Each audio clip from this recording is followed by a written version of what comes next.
बिस्मिल्लाहिर्रहमानिर्रहीम। इस वीडियो के अंदर epidemiology and screening for disease के एमसीक्यू को कवर करने वाले हैं। ओके, अब आपने मालूम करना है इंसिडेंस रेट, वो भी मलेरिया का। अब इंसिडेंस रेट के लिए जो डिनोमिनेटर है उसमें टोटल नंबर ऑफ़ चिल्ड्रन है। टारगेट यानी जो ऊपर न्यूमरेटर होगा वही ऊपर नीचे डिनोमिनेटर भी होगा। ओके, तो 1 से लेकर 5 साल वाले बच्चे आपने रखने हैं, लेकिन टोटल नंबर ऊपर जो होगा ऊपर जो आपके केस आ जाएगी और नीचे टोटल पॉपुलेशन आ जाती है। सेकेंडरी अटैक रेट किसके लिए प्रोमिनेंट है? चिकन पॉक्स के लिए, क्रॉनिक डिजीज़ के लिए, इन्फेक्टिव डिजीज़ के लिए, कम्युनिकेबल डिजीज़ के लिए हम लिखते होते हैं। Time interval between the receipt of infection by the host and maximum infectivity. तो इन्फेक्शन के रिसीव होने के बाद से लेकर मैक्सिमम इन्फेक्टिविटी के टाइम को हम जनरेशन टाइम कहते हैं, क्योंकि जनरेट कर रहा होता है ऑर्गेनिज्म, अपनी कॉपी को बना रहा होता है। ओके, एक पुअर कम्युनिटी में डायरिया के केसेस की प्रिवेलेंस काफ़ी ज़्यादा है, तो आपने इसको प्रिवेंट करना है लॉन्ग रन में, तो सैनिटरी लैट्रिन की प्रोविजन करेंगे। ठीक है, ओके। एक रिसर्चर है, वो स्क्रीनिंग करना चाह रहा है to identify the missing case, यानी सेंटिनल सर्विलेंस वाला करना चाह रहा है। तो इस पर्पज़ के लिए जो स्क्रीनिंग है उन लोगों की होनी चाहिए जिनको कोई डिजीज़ नहीं है, without any apparent illness. Screening इन्हीं के लिए की जाती है, हेल्दी लोगों के लिए। For setting up priorities in general dealing with health problem in an area which of the following parameter is inappropriate, यानी प्रायोरिटीज़ को सेट करने के लिए ताकि हेल्थ प्रॉब्लम को ठीक कर सके। क्लाइमेट का क्या कोई रोल इतना नहीं होता। Usually first approach for testing and aetiological hypothesis, सबसे पहला हमने करना है ठीक है, ओके।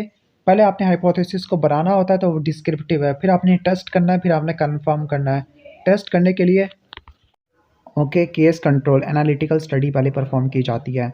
नेक्स्ट है टाइम इंटरवल। इससे पहले भी एक एमसीक्यू आ गया था, दोबारा टाइम इंटरवल वाला एमसीक्यू आ गया है। The time interval between invasion by infectious agent and appearance of first sign और symptom, this is the incubation period. जबकि मैक्सिमम रिसिप्ट ऑफ इन्फेक्शन और मैक्सिमम इन्फेक्टिविटी, तो वो जनरेशन टाइम था। Basic tool of measurement in epidemiology is the rate है। Traffic safety rule के मुताबिक every motorcyclist should wear a helmet, yes. तो ये rule primary level of prevention में आएगा एक्सीडेंट होने से पहले। कोहॉर्ट स्टडी को इंसिडेंस स्टडी भी कहते हैं। इसके एडवांटेज ये है कि इंसिडेंस रेट मालूम कर सकते हैं। ओके, इंसिडेंस स्टडी भी कहते हैं। नेक्स्ट हम आगे आ जाते हैं, हाँ yes, the art and science. अब ये एपिडेमियोलॉजी से हट के डेफिनेशन आना शुरू हो गया है। Art and science of health promotion, यानी हेल्थ को प्रमोट करना, डिजीज़ को प्रिवेंट करना, डिसेबिलिटी को लिमिट करना, रिहेबिलिटेशन। आखिरी वाली दो आगे है जो आपने प्रिवेंशन के अंदर पढ़ा था, तो ये प्रिवेंटिव मेडिसिन है। टोटल नंबर ऑफ केसेस का पता लगाना at a given point of a time in an urban slum of population. तो क्रॉस सेक्शनल स्टडी आपने यूज़ करनी है, प्रीवेलेंस वगैरह देखनी है। Okay, which of the following factor will not affect the length of incubation period. तो जो length of incubation period है वो एज के ऊपर डिपेंड नहीं करता होता, चाहे जो जितना मर्जी है। अब प्रीवेलेंस मालूम करनी है। प्रीवेलेंस क्या होती है? टोटल नंबर ऑफ केसेस के, ओल्ड केस है या न्यू केस है, ओके, और पॉपुलेशन कितनी है। ठीक हो गया, तो ये तो मैथमेटिकल है। आगे है Edward Jenner inoculated a 8 year old boy with cowpox material and after 6 weeks expose into the small pox. तो ये डायरेक्ट ह्यूमन एक्सपेरिमेंटेशन है, यानी एक्सपेरिमेंटल स्टडी है, ना कि डिस्क्रिप्टिव या एनालिटिकल स्टडी होती है। हॉस्पिटल के अंदर जो आइसोलेशन रूम होते हैं इन्फेक्शियस डिजीज से इन्फेक्टेड लोगों के लिए होती है। अब डिसइंफेक्शन की स्टीरिलाइजेशन के एमसीक्यू आना शुरू हो गया, तो करेक्ट ऑप्शन क्या होगा स्टीरिलाइजेशन से रिलेटेड? जो डिस्पोजेबल सिरिंजेस होती है उनको आप रेडिएशन से स्टीरिलाइज कर सकते हैं। ओके, ठीक है। नेक्स्ट है measures involve in a disease control. Disease control के अंदर यानी कौन से मेजर्स नहीं आते? तो कन्फर्मेशन ऑफ एपिडेमिक, ये नहीं आता होता डिजीज़ कंट्रोल के अंदर। ठीक है, एक्सपेरिमेंटल एपिडेमियोलॉजी के अंदर इंटरवेंशन या एक्सपेरिमेंट आ जाते हैं। Regarding cohort study, cohort study itself में अल्टर पीपल बिहेवियर, यस बिल्कुल ठीक है ये बात। Case control study is one of the most popular epidemiological study, क्योंकि इसमें जो स्टडी और आउटकम पहले से हो चुका होता है, सॉरी एक्सपोजर और आउटकम, रिस्क फैक्टर और डिजीज़ पहले से हो चुका होता है स्टडी को स्टार्ट करने से पहले ही। ओके, इसके बाद अगर आपने हेल्थ के स्टेटस को देखना है या लेवल ऑफ लिविंग को देखना है तो आपने इन्फेंट मोर्टेलिटी रेट को यूज़ करना है as an indicator. Okay, 2/2 table जो होता है केस कंट्रोल में ऑर्डर रेशियो और उसमें रिलेटिव रिस्क आ जाता है। The number of expose person developing the disease within the range of incubation period following exposure to the primary case, ये डेफिनेशन है सेकेंडरी अटैक रेट की। और जो सेकेंडरी अटैक रेट है ये डिटरमिन करता है कि disease of unknown aetiologies communicable है या नहीं, क्रॉनिक के लिए खासतौर पर। ओके, ऐसी कंडीशन जिसमें वायरस डोरमेंट रहता होता है और होस्ट उसको शेड नहीं करता, host does not shed the infectious agent और वायरस डोरमेंट रहता है, this is example of latent. Okay, इसके बाद इससे रिलेटिवली सिमिलर टर्म है सब क्लिनिकल है। सब clinical it is one of the natural way of enhancing level of herd immunity. Yes, जितना सब क्लिनिकल इन्फेक्शन परसिस्ट होएगा इम्यूनिटी भी बनती रहेगी। ओके, नेक्स्ट है प्रीवैलेंस ऑफ क्रॉनिक डिजीज़ को स्टडी कर रहा था रिसर्चर, तो वहाँ पर आपको जो चेंजेस है डिजीज़ की लॉन्गर पीरियड पे देखने को मिले। डिकेड्स लेवल पे चले जाओ तो दिस इज सेक्युलर ट्रेंड होता है। अगर डिजीज़ कॉन्स्टेंट प्रेजेंस है, ओके, इन अ कम्युनिटी और उसकी इंसिडेंस और प्रीवैलेंस ज़्यादा है ये एंडेमिक, लेकिन चूँकि ज़्यादा है तो हायर हाइपर एंडेमिक कहेंगे हम उसको। ओके, इसके बाद नेक्स्ट है incidence among exposed minus incidence among disease among non exposed over incidence of disease among exposed. पूरी जो ये डेफिनेशन है ये एट्रीब्यूटेबल रिस्क की है। ओके, ठीक हो गया, एट्रीब्यूटेबल फ्रैक्शन वगैरह ये आपने पढ़ लेना है। इसके बाद नेक्स्ट है कि एक रिसर्चर है, उसने स्टडी कंडक्ट किया जिसमें रिसर्चर को भी नहीं पता, पार्टिसिपेंट को भी नहीं पता। This is double blind study, a gap in time between primary और secondary case, this is the serial interval. Serious होता ना तो सेकेंडरी इंटरवल कहेंगे। अब इसके बाद सेकेंडरी अटैक रेट का फार्मूला लिखा हुआ है। सेकेंडरी अटैक रेट के फार्मूला में है number of expose person developing the disease following the range of incubation period, और आपने प्राइमरी केस को हमेशा एक्सक्लूड कर देना होता है। और चूँकि सेकेंडरी अटैक रेट परसेंटेज वाला है तो आपने 100 से मल्टीप्लाई कर देना होता है। सेंसिटिविटी है, सेंसिटिविटी होती है A/C मल्टीप्लाई 100, ट्रू पॉजिटिव है। Okay, screening of 94% specificity, 94% specificity का मतलब है कि 94 के अंदर नेगेटिव है, 6% में पॉजिटिव आ गया है।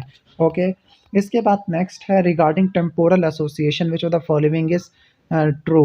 ओके, जो टेम्पोरल एसोसिएशन होती है एक्यूट डिजीज में ईजियर टू स्टैब्लिश होती है। ओके, नेक्स्ट है एक फार्मूला लिखा हुआ है number of death due to specific disease, तो ये specific disease in an area और टोटल नंबर ऑफ डेथ है। ओके, तो ये किसकी डेफिनेशन है, this is a proportional mortality rate, 100 से मल्टीप्लाई किया हुआ है, ये देखो आप। Regarding cross sectional study which of the following statement is true, cross sectional study prevalence वाली होती है, क्रॉनिक डिजीज के लिए अप्लाई करती है। एपिडेमियोलॉजी में जो लॉन्गिट्यूडनल स्टडी है वो नेचुरल हिस्ट्री को समझने के लिए ज़्यादा अच्छी होती है। Okay, validity of screening test include, yes, दो इंपॉर्टेंट वैलिड क्राइटेरिया, स्पेसिफिसिटी और sensitivity. Does the cause precede the effect, this is the temporal association. Okay, ठीक हो गया। अब यहाँ पर दो ग्रुप यहाँ पर सिलेक्ट किया गया है। ग्रुप 1 में रिस्क फैक्टर का एक्सपोजर करवाया, हम रिस्क फैक्टर से उसकी तरफ जा रहे हैं डिजीज़ की तरफ, this is the cohort study. दूसरे ग्रुप को एक्सपोज नहीं कराया और दोनों ग्रुप को फॉलो किया गया to note the incidence of disease. Okay, ठीक हो गया। तो ये कौन सी स्टडी होगी, आपने दोनों ग्रुप को सिलेक्ट भी किया है तो यहाँ पे इन्होंने रिट्रोस्पेक्टिव कोहॉर्ट स्टडी लिखी हुई है। हाँ, मुझे वैसे प्रोस्पेक्टिव भी लग रहा है क्योंकि दूसरे ग्रुप को एक्सपोज नहीं किया गया। ओके, इसके बाद चलो, rabies is not present in England, अगर रेबीज इंग्लैंड में आ जाए तो उसको बोलते हैं एक्सोटिक डिजीज। अच्छा, ऊपर वाले का देख लेना रिट्रोस्पेक्टिव है या नहीं। ओके, अच्छा, फ्रॉम द प्रीवियस रिकॉर्ड, अगर आप पीछे की तरफ जा रहे हो then this is retrospective, yes. Next है hospital born children are usually associated with higher perinatal mortality rate है। ओके, तो ये स्पूरियस एसोसिएशन है, गलत एसोसिएशन है। Statistical association between the character and disease due to the presence of confounding factor is indirect association, yes. Okay, next है कि एक epidemiological study conduct की गई है जिसमें आप लाइफस्टाइल को इफेक्ट को देख रहे हो करोनरी हार्ट डिजीज़ के ऊपर। ग्रुप ए में हेल्थ एजुकेशन दी गई है, मॉडिफिकेशन ऑफ बिहेवियर, यानी यहाँ पे इंटरवेंशन कर रहे हैं, this is the experimental study. Okay, out of the following epidemiological study which of the following is more likely to have ethical consideration, experimental में ethical ज़्यादा आ जाते हैं। ओके, इसके बाद नेक्स्ट है कि job stress is a risk factor for diabetes है, तो द 100 टीचर को सिलेक्ट किया गया है और 100 कंट्रोल को, और फिर उन पे ये देखा गया कि कितना में डायबिटीज़ हुई है, यानी आप रिस्क फैक्टर से डिजीज़ की तरफ जा रहे हो, तो ये कोहोर्ट स्टडी है, रिलेटिव रिस्क इसमें देखोगे।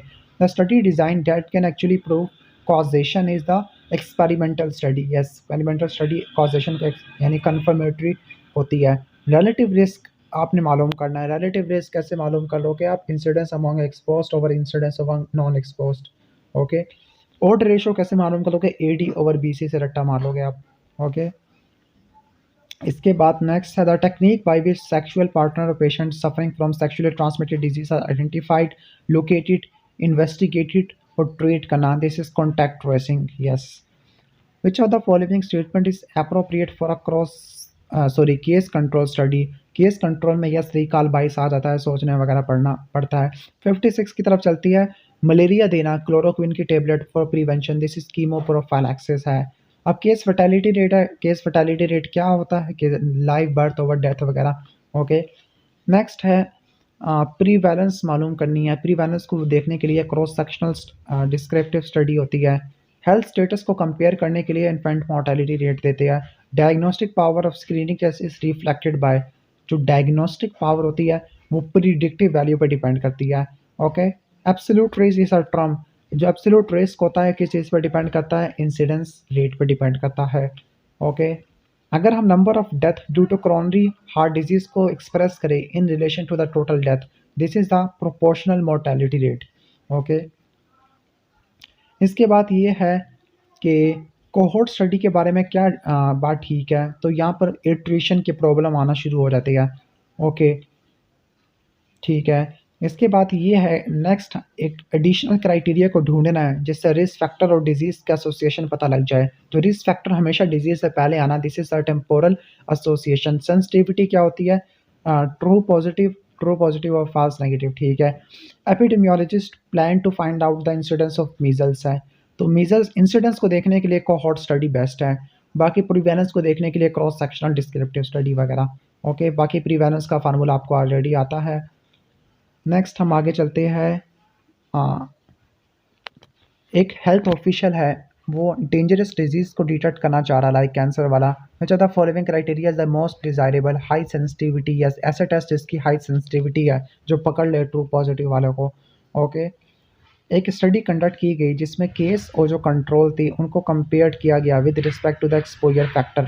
तो ये कौन सी स्टडी है? This is the case control study. Okay. Case का मतलब डिजीज़ है, कंट्रोल का मतलब बिल्कुल ठीक ठाक है। अब आपने प्रीवैलेंस ऑफ टीबी मालूम करनी है, तो प्रीवैलेंस के लिए क्रॉस सेक्शनल स्टडी आ जाती है। Systematic error in the research that result in inaccurate estimation, this is the bias. और रिकॉल बायस होता है केस कंट्रोल स्टडी के अंदर। ओके। इसके बाद अगर टाइम चेंजेस डिकेड्स पे चले जाए 50 साल तक, तो ये सेक्युलर ट्रेंड होता है। ओके। नेक्स्ट है कि 200 पेशेंट विद लंग कैंसर को आइडेंटिफाई किया गया। अब ये डिजीज से रिस्क फैक्टर की तरफ जा रही है, this is the case control study. Okay. Next है कि अगर पी वैल्यू 0.035 है और अल्फ़ा लेवल आपने सेट किया 0.05, अगर आप ये देखो रिलेटिवली आपको ये क्या देखने को मिल रहा है? ये 0.035 ये क्या है? उससे कम है 0.050 से, तो क्या मतलब? नल हाइपोथेसिस आप रिजेक्ट कर दोगे। ओके। इसके बाद which of the following can be labelled as fomite? तो जो फोमाइट है नॉन लिविंग ऑब्जेक्ट होते हैं, हैंडकरचीफ। इसके बाद नेक्स्ट है कि in a study of falciparum malaria out of 100 people attack 7 मर गए। ओके, 7 मर गए, 7 ओके। तो ये केस फर्टेलिटी रेट आप इससे पता लगाओगे। विरुलेंसी ऑफ डिजीज़ को देखने के लिए इस्तेमाल होता है। Regarding screening test choose the following. Screening, yes, it does not form the basis of treatment. Treatment का बेसिस नहीं बनता स्क्रीनिंग वाला। नेक्स्ट एक वो बनी हुई है, डायग्राम बनी हुई है। इस डायग्राम में ब्लड ग्लूकोज लेवल दिखाया हुआ है। अगर कट ऑफ पॉइंट ए है, ओके, तो ए क्या होगा? इसका मतलब ये टेस्ट किया है, टेस्ट इसका मतलब हाईली सेंसिटिव है, ज़्यादा लोगों को ढूंढ लेगा, पता लगा लेगा। ओके।